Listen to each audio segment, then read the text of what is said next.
مننه کوم له فریده جان نه زما پخوانی همکارې دوست ملګرې که رښتیا وایم زه د دې په خاطر راغلی یم چې دا ووینم او په زمن کې چې زه خپله کښېنم او په ډاډه زړه د نورو شعرونه واورم د نورو خبرې واورم او مسؤلیت ونه لرم او بل راغلم چې حداقل د ښځو په شمېر کې زیاتوالی راولم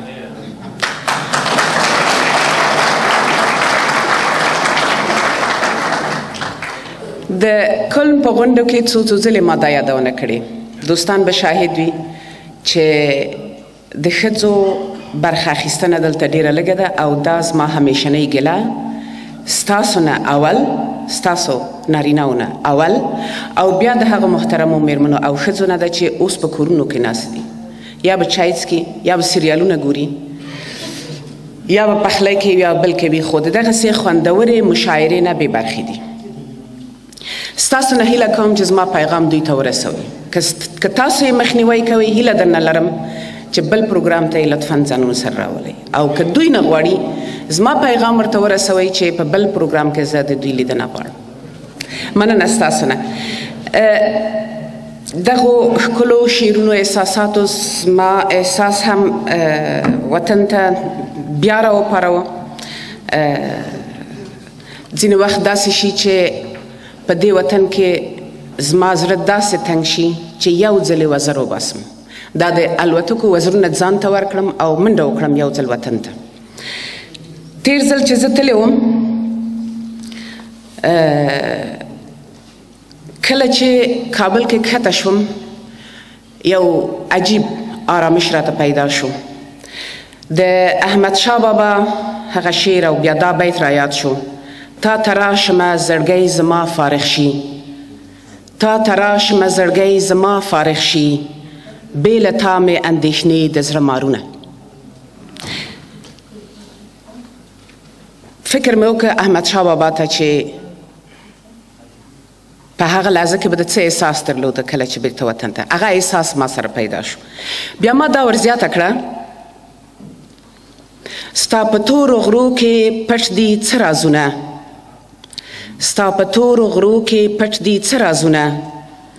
چې درمان پرې د کلونو شي دردونه تا ته راشمه زړګی زما فارغ شي بې له تا مې اندېښنې د زړه مارونه مخ دې وګورم روښانه په زړه لمر شي مخ دې وګورم روښانه په زړه لمر شي رانه هیر شي د بیلتون سوي داغونه ستا په تیږه چې سر کېږدمه بالښت شي ستا په تیږه چې سر کېږدمه بالښت شي څه آرام راباندې راشي څه خوبونه څه دمه شم د هجرونو له ستړیاوو څه دمه شم د هجرونو له ستړیاوو څه مرهم شي ستا د کلیو دیدنونه بیا خړکي ماشومان ګرځي او راګرځي بیا خړکي ماشومان ګرځي او راګرځي په خنداو نازوي زما غوږونه هر یو غم ته چې په تا باندې وریږي هر یو غم ته چې په تا باندې وریږي زړونه سخت شي لکه ستا دا ښکلي غرونه په تا ښاده او آباده یم وطنه په تا ښاده او آباده یم وطنه په تا ویاړم او غوړیږي مې ویاړونه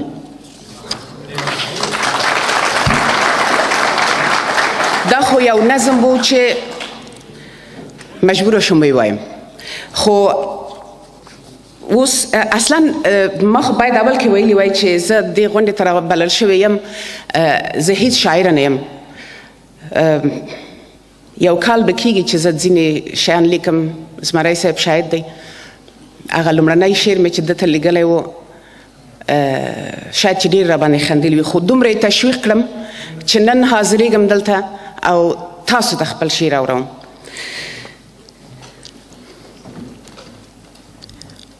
ولې تښتي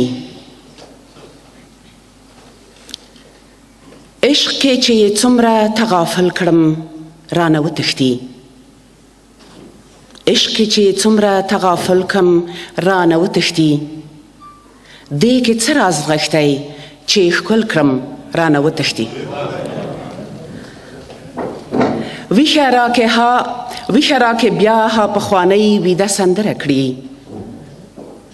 ویښه راکې بیا ها پخوانۍ ویده سندره کړي سر چې یوه نغمه لکه بلبل کړم رانه وتښتي خړه خړه وریځه شم تر سر پورې ورسم خړه وریځه شم تر سر پورې ورسم نم یې په باران چې کوږ کاکل کړم رانه وتښتي زما په مینه خاندي ورته ټوکې او ټکالې وي زما په مینه خاندي ورته ټوکې او ټکالې وي ټینګ چې ورته ځان لکه بابل کړم رانه وتښتي کله ورته ګل کله ګلاب د ښایسته بڼ یمه کله ورته ګل کله ګلاب د ښایسته بڼ یمه ځان چې ورته پاڼې پاڼې ګل کړم رانه وتښتي داسې د زړګي پټو پردو کې من غاړلی وي داسې د زړګي پټو پردو کې من غاړلی وي خلاص چې ورته شرحه دل کړم رانه وتښتي مننه کوم